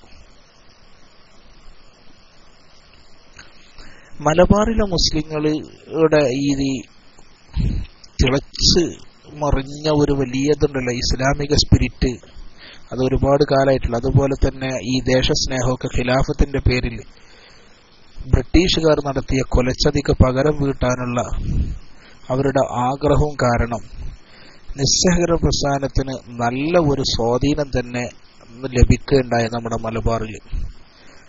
ബ്രിട്ടീഷുകാർക്ക് ഇത് വലിയ നിർക്കപ്പൊരുതി കൊടുക്കാൻ ഇല്ലാതാവുകയാണ് ഇതുപോലെ ഉണ്ടായത്. പിന്നെ അത് നിർക്കപ്പൊരുതി കൊടുത്തില്ല. ഇതുമൂലം ബ്രിട്ടീഷുകാരെ സംബന്ധിച്ചിടത്തോളം അവർക്ക് ഈ നാട്ടിലെ നിൽക്കപ്പൊരുതി ഇല്ലാതായി മാറി. ഈ ഘട്ടത്തിലാണ് ബഹുമാനപ്പെട്ട ആലി മുസ്ലിയാരെ ബ്രിട്ടീഷുകാർ പിടികൂടി. കാരണം അവർ കരുതി ബഹുമാനപ്പെട്ട ആലി മുസ്ലിയാർ അങ്ങ് പിടികൂടി കഴിഞ്ഞാൽ പ്രശ്നം തീരുമെന്നാണ്. അങ്ങനെയാണ് 1921 ഓഗസ്റ്റ് 19 രാത്രി സമയത്ത് തിരൂരങ്ങാടി ബഹുമാനപ്പെട്ടവരുടെ പള്ളി വളഞ്ഞത്. ഇതാണ് യഥാർത്ഥത്തിൽ മലബാറിൽ ഖിലാഫത്ത് സമരത്തിന് തീക്കണൽ കൊണ്ടറിയ ഒരു വലിയ സംഭവം. ഇതിലൂടെയാണ് ഈ സമരം ഉണ്ടാകുന്നത്. തിരൂരങ്ങാടിയിൽ നിന്ന് മുസ്ലിങ്ങളും പട്ടാളവും വലിയ വലിയ ഏറ്റുമുട്ടൽ നടന്നു. പരപ്പരങ്ങാടി, പൂക്കോട്ടൂർ, അരീക്കോട്, തുവ്വൂര്, കുമരമ്പത്തൂര്, ചെറുവാടി, പിന്നെ നെറുവിലാവ്, മഞ്ചേരി, പരപ്പരങ്ങാടി, പാണ്ടിക്കാട്, നെമ്മിനി, ചേറൂര് തുടങ്ങിയ സ്ഥലങ്ങളിലൊക്കെ ഇതിന്റെ ചെറിയ ചെറിയ സംഘടനകൾ ഇവരുമായിട്ടുണ്ടായിരുന്നു. അങ്ങനെയാണ് ചരിത്രത്തിൽ പൂക്കോട്ടൂർ ബാറ്റിൽ എന്ന് തന്നെയാണ് ഇന്ത്യൻ സ്വാതന്ത്ര്യ സമര ചരിത്രത്തിൽ അറിയപ്പെടുന്നത്. പൂക്കോട്ടൂർ യുദ്ധം എന്ന്, അങ്ങനെ യുദ്ധം എന്നറിയപ്പെടുന്ന വേറെ ഒരു സമരം നമ്മുടെ മലബാറോ മറ്റോ കേന്ദ്രങ്ങളിൽ ഉണ്ടായിട്ടില്ല. അങ്ങനെ ധാരാളം മുസ്ലിങ്ങളും കുറച്ചൊക്കെ ബ്രിട്ടീഷ് പടയാളികളും അവിടെ മരിച്ചു വീഴുകയും ഈ സമരത്തിൽ ജീവൻ നഷ്ടപ്പെടുകയും മുസ്ലിങ്ങൾ ഷഹീദാവുകയും ചെയ്തു. അങ്ങനെ മുസ്ലിങ്ങളുടെ എതിർപ്പ് ശക്തമായ കാരണത്താൽ ബ്രിട്ടീഷുകാരെ സംബന്ധിച്ചിടത്തോളം അവർക്ക് കീഴടങ്ങേണ്ടി വന്നു എന്നതാണ് ചരിത്രം. ബ്രിട്ടീഷുകാർ ഈ പ്രദേശത്തു നിന്ന് പിന്മാറിയതോടുകൂടിയാണ് ഇവിടെ ഒരു ഗവൺമെന്റ് രൂപീകൃതമായി. ബഹുമാനപ്പെട്ടവർ ഖലീഫയായിക്കൊണ്ട് നമ്മുടെ ഏറെ നാട്ടിൽ ഒരു ഗവൺമെന്റ് തന്നെ 6 മാസക്കാലം ആലി മുസ്ലിയാർ ഈ ഏറനാട് താലൂക്കിൽ ഇസ്ലാമിക ഭരണം നടത്തി എന്നതാണ് ചരിത്രം. ഞാൻ നേരത്തെ പറഞ്ഞല്ലോ, നമുക്ക് നാണയം പോലും ഉണ്ടായിരുന്നു മാപ്പിള തന്നെ. നമ്മുടെ ആ ഒരു ഭരണത്തിന്റെ ഇതൊക്കെ ആലി മുസ്ലിയാർ ഖലീഫയായി ഭരണം നടത്തിയിട്ടുണ്ടെന്ന് പറയുന്നത് 6 വർഷം. പിന്നെ ഒരുപാട് മുസ്ലിങ്ങൾക്കെതിരും ഈ യുദ്ധം, ഹിന്ദുക്കൾക്ക് ഈ ജന്മിമാര് ഇത് ഹിന്ദു മുസ്ലിം കലഹമാക്കിയിട്ട് മാറ്റാൻ ചരിത്രകാരന്മാരുടെ ശ്രമം ഉണ്ടായിരുന്നു. അതിന് കാരണം എന്ന് വെച്ചാൽ ഈ ജന്മിമാരുടെ പല ആളുകളും ബ്രിട്ടീഷ് പക്ഷത്തിന് കൊയലൂത്തുകാരായി മാറിയതായിരുന്നു. ഇവരും ഈ സമരത്തിൽ എതിർക്കപ്പെട്ടവരിൽ പെട്ടുപോയി. ബ്രിട്ടീഷുകാർക്ക് വല്ലാതെ പിന്തുണ കൊടുത്തപ്പോൾ ബ്രിട്ടീഷുകാരെ അനുകൂലിക്കുന്നവർക്കെതിരെ ഒക്കെ സമരമായി മാറിയപ്പോൾ അതിൽ ഹിന്ദുക്കളായി പെട്ടുപോയി എന്നുള്ള ഹൈന്ദവ സഹോദരങ്ങളിൽ പെട്ടുപോയി. ധനാഢ്യന്മാരായിരുന്നു, പാവപ്പെട്ടവരൊന്നുമില്ല. അവിടുത്തെ വലിയ ജന്മിമാരൊക്കെ അവരുടെ അതിൽ പെട്ടുപോയി. അതെന്തായി, പിന്നീട് ജന്മി കുടിയാൻ സമരമായിട്ട് ചില ആൾക്കാർ തങ്ങളുടെ ഇംഗിതത്തിന് വ്യാഖ്യാനിച്ചു, ചില ആളുകൾ ഹിന്ദു മുസ്ലിം ലയളതയെ വ്യാഖ്യാനിച്ചു. ഇത് തന്നെ നമുക്ക് ബോധ്യപ്പെടാത്തതിന്റെ ഫലമായിരിക്കാം നമ്മൾ കുറച്ചും കൂടി കടന്നു പറഞ്ഞു. 21 ഊരിയ കത്തി ഇതുവരെ ഞങ്ങൾ ഇട്ടിട്ടില്ല, അറബിക്കറിൽ എറിഞ്ഞിട്ടില്ല, ഓർത്ത് കളിച്ചോ ഒത്തിച്ചോ. മാർക്സിസ്റ്റുകാരനോടും പറയും, BJP-കാരനോടും പറയും. ഇങ്ങനെ ഒരു ഘട്ടം വന്നു. രണ്ടു കൂട്ടം നമ്മൾ ആലോചിച്ചോക്കണേ. ആ ഒരു മുദ്രാവാക്യം 21 എന്താണ് ലക്ഷ്യം എന്ന് പൊതുവെ തെറ്റിദ്ധരിപ്പിക്കുന്നതാണല്ലോ ലക്ഷ്യം, അല്ലെ? ആവേശമുള്ള മുദ്രാവാക്യാണെങ്കിലും അപ്പൊ അങ്ങനെയൊക്കെ മുദ്രാവാക്യങ്ങളൊക്കെ വന്നുപോയി. ഏതായിരുന്നാലും അന്ന് ഈ ഹൈന്ദവ സുഹൃത്തുക്കൾ മാത്രമൊന്നായിരുന്നില്ല. ഖാൻ ബഹദൂർ, ഖാൻ സാഹിബ് തുടങ്ങിയ ബ്രിട്ടീഷുകാർ നൽകിയ ഒരുപാട് പട്ടങ്ങളായിരുന്നു ഇതൊക്കെ. ഖാൻ ബഹദൂർ, ഖാൻ സാഹിബ് ഇതൊക്കെ ബ്രിട്ടീഷുകാർ മുസ്ലിങ്ങൾക്ക് നൽകിയിരുന്ന ഓരോ പട്ടങ്ങളായിരുന്നു. ഈ പട്ടങ്ങൾ നൽകി ബ്രിട്ടീഷ് ആദരിച്ചപ്പോൾ പല ആൾക്കാരും ബ്രിട്ടീഷുകാർക്ക് മുസ്ലിങ്ങളുടെ കൂട്ടത്തിൽ നിന്നും ചെറിയ പിന്തുണയൊക്കെ പ്രഖ്യാപിച്ചിരുന്നു. അതിൽ അങ്ങനെ ജോലിയും കിട്ടിയത്. അങ്ങനെ ഒരു ചേക്കുട്ടി ഇൻസ്പെക്ടർ ഉണ്ടായിരുന്നു, പിന്നെ ഒരു അഹമ്മദ് കുട്ടി ഇൻസ്പെക്ടർ ഉണ്ടായിരുന്നു, ഒരു കോൺസ്റ്റബിൾ മൊയ്തീൻ ഉണ്ടായിരുന്നു, പിന്നെ അതുപോലെ ഒരു ഡെപ്യൂട്ടി സൂപ്രണ്ട് ആമുണ്ടായിരുന്നു, അല്ലെ? ഇങ്ങനെയുള്ള ആളുകളൊക്കെ ചില ആളുകളൊക്കെ തല തന്നെ വാര്യംകുന്നത്ത് കുഞ്ഞഹമ്മദ് ഹാജിയുടെ നേതൃത്വത്തിലെടുത്ത് കുന്തത്തിൽ കുറ്റി മേൽപോട്ട് ഉയർത്തിയ ഒരു ചരിത്രം പാട്ടിലൂടെയൊക്കെ കേട്ടവരാണ് നമ്മൾ. അങ്ങനെ ഏതായിരുന്നാലും ഭരണകാലത്ത് ഈ ലഹളവേളയിൽ പിടിച്ചെടുത്ത സ്വത്തുക്കൾ തിരിച്ചു കൊടുപ്പിക്കാനും ഹഷനും നിരാലംബരവുമായി രക്ഷിക്കാനും പദ്ധതികൾ ഇങ്ങനെയൊക്കെ ആസൂത്രണമൊക്കെ ചെയ്ത് മുന്നോട്ട് പോയി നമ്മൾ ചുരുക്കിക്കൊണ്ടുവരികയാണ്. ബഹുമാനപ്പെട്ട ആലി മുസ്ലിയാരുടെ ഭരണം ഏതാണ്ട് അവസാനിച്ചു. ബഹുമാനപ്പെട്ടവരുടെ ജീവന് തന്നെ അത് വെല്ലുവിളിയായി. ആ വെല്ലുവിളി 1921 ഓഗസ്റ്റ് 28 ഈ ബ്രിട്ടീഷ് പട്ടാള കമാൻഡറായിരുന്ന JW റാഡ്ക്ലിഫ് തുക്കിഡിയും പിന്നെ തുക്കിഡി ആസ്റ്റനും കൂടി ഒരു വിളംബരം പ്രസിദ്ധപ്പെടുത്തി. അന്നത്തെ കാലത്ത് ഈ വിളംബരം പ്രസിദ്ധപ്പെടുത്താൻ എന്താണ് അതിൽ പറയുന്നത്? എരിക്കുന്നൻ പാലത്ത് മൂലയിൽ ആലി മുസ്ലിയാർ 1921 ഓഗസ്റ്റ് 30 കാലത്ത് 9 മണിക്ക് മുമ്പായി ഒരു വെള്ളത്തുണി വീശി തിരൂരങ്ങാടിക്കും വേങ്ങരക്കും ഇടക്കുള്ള പുഴവക്കത്ത് വന്ന് കീഴടങ്ങി നേരിട്ട് ഹാജരാകാത്ത പക്ഷം തിരൂരങ്ങാടി പള്ളി, മമ്പുറം തിരൂരങ്ങാടിയിലെ പള്ളിയടക്കം തിരൂരങ്ങാടി പള്ളി വലിയ തോക്കുകൊണ്ട് വെടിവെച്ച് പൊളിക്കുന്നതാണ്. ഇതായിരുന്നു അന്നത്തെ ആ ഒരു വിളംബരത്തിന്റെ ഉള്ളടക്കം. 30-ാം തീയതി തിരൂരങ്ങാടി ആലി മുസ്ലിയാരുടെ നവറുല്ലാഹു മർക്കദ മഹാനവറുകളുടെ റിയാസത്തിലെ നേതൃത്വത്തിലെ പള്ളിയിൽ കൂടിയ മുസ്ലിങ്ങൾ തൽക്കാലം തീയടങ്ങാൻ തീരുമാനിച്ചു. കാരണം പള്ളിയും മക്കാമും അടങ്ങുന്ന തിരൂരങ്ങാടി നഗരം തകർക്കാൻ ഇടയാകുന്ന അതിനേക്കാളൊക്കെ നല്ലത് കീഴടങ്ങല് ആയിരുന്നു എന്നാണ് അവരന്ന് തീരുമാനിച്ചത്. ഈ പള്ളി തോന്നുമ്പോൾ നമ്മളെ കൊണ്ട് തകർക്കണ്ട, അതുകൊണ്ട് ഏറ്റവും മക്കാമൊന്നും തകരാൻ കാരണമാകരുത് എന്ന ലക്ഷ്യത്തോടു കൂടി അവരുടെ കീഴടങ്ങുകയാണ് ചെയ്തത്. കൂട്ടത്തിൽ ഞങ്ങൾ ചെറുത്തു നിൽക്കും എന്ന് പറഞ്ഞവരെ പോലും ബഹുമാനപ്പെട്ട ആലി മുസ്ലിയാർ പറഞ്ഞ് കാര്യങ്ങൾ മനസ്സിലാക്കി കൊടുക്കും. 30-ാം തീയതി രാത്രി പള്ളി പോലീസ് വളഞ്ഞ് ഒരു ഘോര സംഘടന തന്നെ അവിടെ നടന്നു. ചില ആൾക്കാർ കേൾക്കാത്തതിന്റെ 24 മുസ്ലിങ്ങളാണ് അവിടെ വെച്ചുകൊണ്ട് ഷഹീദായത്. ആലി മുസ്ലിയാരടക്കം 42 പേർ കീഴടങ്ങുകയും ചെയ്തു. പിന്നീട് മാർഷൽ ലോക കോടതിയിൽ വെച്ച് വിചാരണ ചെയ്തു. മുസ്ലിയാരെയും ബഹുമാനപ്പെട്ട ആലി മുസ്ലിയാരെയും 11 പേരെയും തൂക്കിക്കൊല്ലാനാണ് അവിടെ വെച്ച് തീരുമാനമുണ്ടായത്, കോടതി വിധി. അങ്ങനെ അവരെ കോയമ്പത്തൂർ കോടതിയുമായി ജയിലിലടക്കുകയും അവിടെ വെച്ചുകൊണ്ട് 11 പേരെ പിന്നീട് ശേഷം 11 പേരെ തൂക്കിക്കൊല്ലുകയും ചെയ്തു. 1922 ഹിജ്റ 17 ഹിജ്റ വർഷം 1922 കോയമ്പത്തൂർ ജയിലിലെ ഒരു ഉദ്യോഗസ്ഥൻ ബഹുമാനപ്പെട്ട ആലി മുസ്ലിയാർ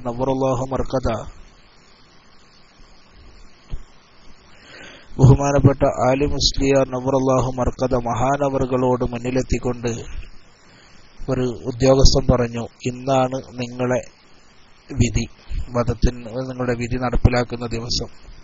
നിങ്ങൾക്ക് വല്ലുള്ളൂ എന്ന് പറഞ്ഞപ്പോ എനിക്കല്പം ചൂടുവെള്ളം വേണം എന്നാണ് ആലി മുസ്ലിയാർ നവറുല്ലാഹു മർക്കദ മഹാനവറുകൾ ആവശ്യപ്പെട്ടത്. അങ്ങനെ ഉസ്താദ് ആവശ്യപ്പെട്ടതനുസരിച്ച് അവസാനത്തെ ആഗ്രഹം എന്നുള്ള നിലക്ക് ചൂടുവെള്ളം കിട്ടിയപ്പോ ബഹുമാനപ്പെട്ട ഉസ്താദ് നവറുല്ലാഹു മർക്കദ മഹാനവറുകൾ വുളു ചെയ്തുകൊണ്ട് ആ വെള്ളം കൊണ്ട് വുളു ചെയ്തുകൊണ്ട് നമസ്കരിക്കുകയും അങ്ങനെ സുജൂദിൽ കിടക്കുകയും ചെയ്തു. അവസാനമായി ഒരു 2 റക്അത്ത് നിസ്കാരം. ആ നിസ്കാരത്തിന്റെ സുജൂദിൽ അല്ലാഹുവുമായി ഏറ്റവും അടുത്ത സന്ദർഭത്തിൽ ഈ ലോകത്തോട് വിട പറഞ്ഞുപോയി ബഹുമാനപ്പെട്ട ഉസ്താദ് എന്നതാണ് ചരിത്ര സത്യം. പക്ഷെ ബ്രിട്ടീഷുകാരെ സംബന്ധിച്ചിടത്തോളം ഇതിങ്ങനെ അംഗീകരിച്ചു കൊടുക്കുക എന്നത് വലിയ നാണക്കേടിന്റെ വിഷയമായിരുന്നു.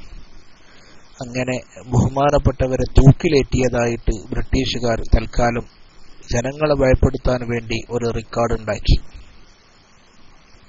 പക്ഷേ ഒരിക്കലും അങ്ങനെ ഒന്നും നടന്നിട്ടില്ല എന്ന് തന്നെയാണ് കോയമ്പത്തൂർ മേട്ടുപ്പാളയത്തെ മുസ്ലിം സഹോദരങ്ങൾ ആവർത്തിച്ച് അന്നും ഇന്നും വിശ്വസിക്കുന്നത്.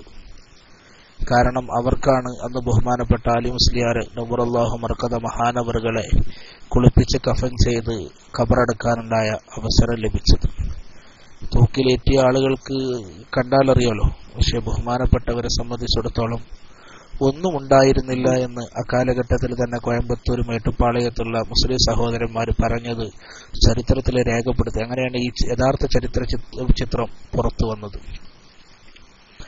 അങ്ങനെ അന്ന് കോയമ്പത്തൂരിലെ ഖാദിയായിരുന്ന അബ്ദുർ റസാഖ് ഹാലിം സാഹിബിന്റെ നേതൃത്വത്തിൽ വമ്പിച്ച ജനാവലികൾ പങ്കെടുത്ത ഒരു ജനാസ നിസ്കാരാനന്തരം മേട്ടുപ്പാളയത്ത് റോഡിലുള്ള ശുക്രാൽപേട്ട മുസ്ലിം ഖബർസ്ഥാനിലാണ്, അത് ഗേറ്റിന് തെക്ക് വശത്തായിട്ടാണ് ആ മഹാപ്രതിഭ പണ്ഡിത കേസരി സൂഫിയായിട്ടുള്ള പണ്ഡിതൻ നവറുല്ലാഹു മർക്കദ മഹാനവറുകളുടെ മഖബറ സ്ഥിതി ചെയ്യുന്നത്. എവിടെ?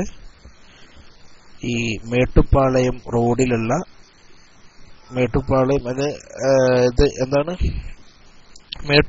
റോഡിലുള്ള ശുക്രാൽപേട്ട മുസ്ലിം ഖബർസ്ഥാനിൽ.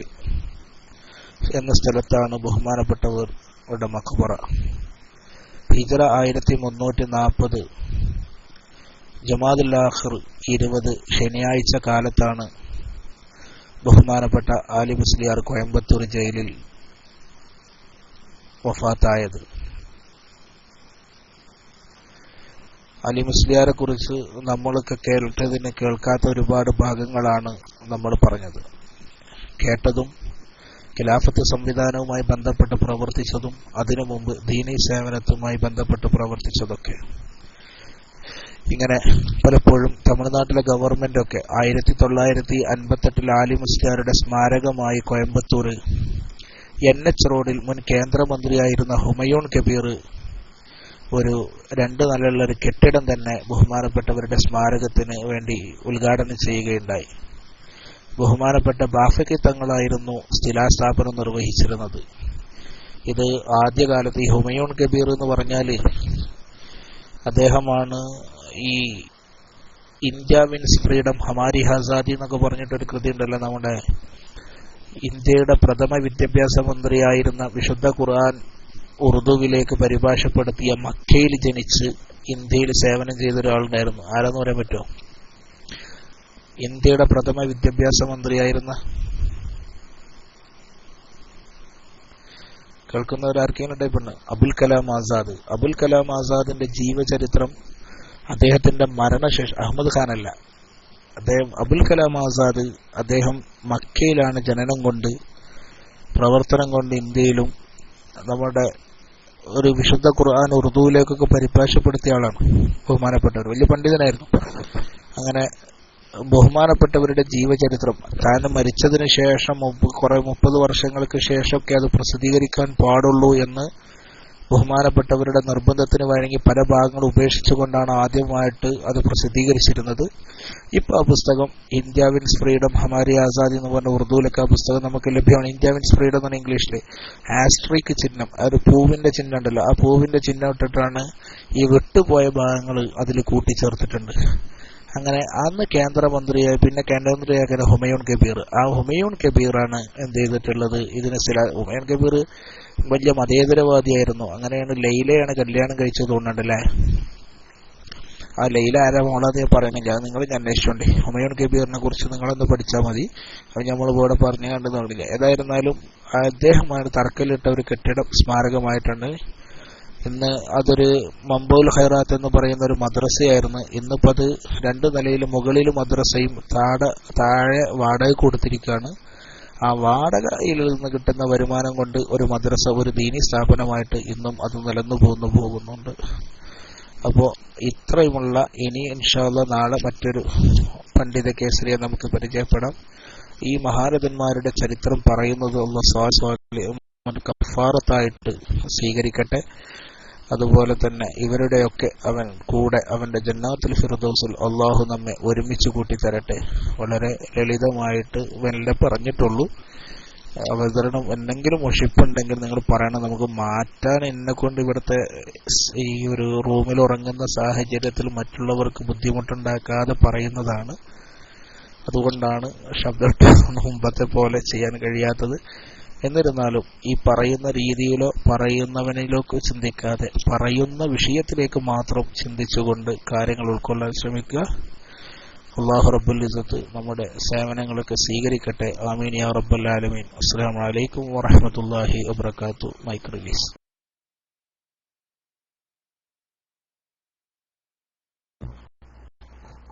ഹലോ, അസ്സലാമു അലൈക്കും വറഹ്മത്തുള്ളാഹി. മാഷാ അല്ലാഹ്, നമ്മൾ ബഹുമാനപ്പെട്ട റൌഫ് സാഹിബ് എന്ന് നമ്മൾ ഒരു പദപ്രയോഗം നടത്താനുള്ള ശരിക്കും റൌഫ് ഉസ്താദ് തന്നെയാണ്. മഹാന്മാരായ നമ്മിൽ നിന്ന് മരിച്ചുപോയ, വഫാത്തായിപ്പോയ പണ്ഡിതന്മാരെ കുറിച്ചാണ് പരിചയപ്പെടുത്തുന്നത്. ഇന്ന് ആലി മുസ്ലിയാരെ കുറിച്ച് നമ്മൾ കേൾക്കാത്ത ഒരുപാട് കാര്യങ്ങളാണ് ബഹുമാനപ്പെട്ട റൌഫ് സാഹിബ് പറഞ്ഞിട്ടുള്ളത്. ഞാൻ അതിൻ്റെ ഇടയ്ക്കൊന്ന് DC ആയിപ്പോയി. ഒരുപാട് കാര്യങ്ങൾ, നമ്മളറിയാത്ത ഒരുപാട് കാര്യങ്ങൾ. ഏതായാലും അല്ലാഹു റബ്ബുൽ ഇസ്സത്ത് സ്വീകരിക്കുമാറാകട്ടെ.